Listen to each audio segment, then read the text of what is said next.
Today, we are talking about why health and wellness marketing works so ridiculously well on our human brains because the marketing experts who do this are freaking geniuses. They are brilliant at blaming everything under the sun except our own behavior. They blame hormones and plastics and artificial sweeteners and toxins, stress, or insert whatever scary buzzword of the week is out there. I mean, at one point, you couldn't even eat a banana or you could risk getting fat. That's what we're talking about here. And these messages of blaming these other things, they feel like a relief to us because, I mean, I don't want to be at fault. I don't want to take the blame. I don't want to hear a hard truth. And these marketing messages saying that it's all these other things that's their fault instead of your fault, then it feels like, oh, okay, good. I'm not doing anything wrong. It's the plastic's fault. And lucky for us, they've got something that will fix the issue. We don't have to do anything. We just need to buy something so it fixes the issue. Like, oh, what a relief. You've got the exact thing I need, right? But the issue is it removes our personal responsibility and replaces it with hope in pill form. And blame, if you spent any time on the internet recently, the blame game sells way better than personal responsibility. I mean, that's what the internet is nowadays. So, to be clear, there is a little bit of nuance required here that, yes, whole foods, real food, eat that, fantastic. Yes, hormones change throughout our stages of life. Yes, that's obvious. Stress does absolutely matter. Sleep, of course, matters. Bodies are complex. Our bodies, there is so many factors that affects even just one small system in our body. So the point of this podcast is not to say just try harder, that no supplements are good supplements. That's not the point. But the point of the episode is to not let someone else steal your agency, to not say, oh, you don't have any power to fix this, but this supplement does. That's my issue with supplement marketing and health and wellness marketing in general. Because if the problem is hormones or toxins or artificial sweeteners, then the solution becomes a supplement or a cleanse or a pill or some gummy, and you are no longer a capable, responsible adult. And instead, you are a customer waiting to be rescued by this thing that they're selling. And they're like the saviors coming down from the heavens, like, I have the thing you need.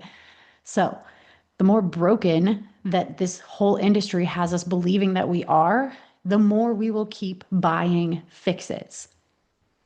It's a business model, right? So you're not broken. You're not failing. You are not defective. You don't need all of this other stuff. However, it does take awareness because we are very often unaware of our actual food intake, our actual habits, how much we're moving throughout the day, our patterns and how much they change from before kids to after kids to empty nesting to retirement, all the different stages, desk job, at home job, all of those things. And we are really bad at gauging our consistency with it.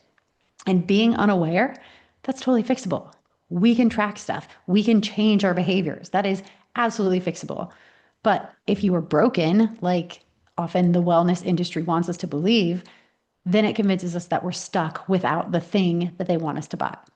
And so if the solution to our problem requires us to buy something instead of do something, I'd be pretty skeptical because real coaching, real strategy, it gives you tools that you can then implement in your life over and over and over again. It doesn't give you crutches that you have to buy a subscription to. You get actual real life strategies. That is the beauty of coaching versus selling a supplement or a cleanse or a pill, whatever the thing is. So next time you hear a health, wellness, fitness, nutrition, marketing message, ask yourself, what are they blaming here? And then what are they selling? Because often you'll find they have to blame the thing in order to sell the thing. And you haven't actually done anything to make progress toward your results. So buyer beware, be very skeptical. I promise you there are good, really good health and wellness professionals out there.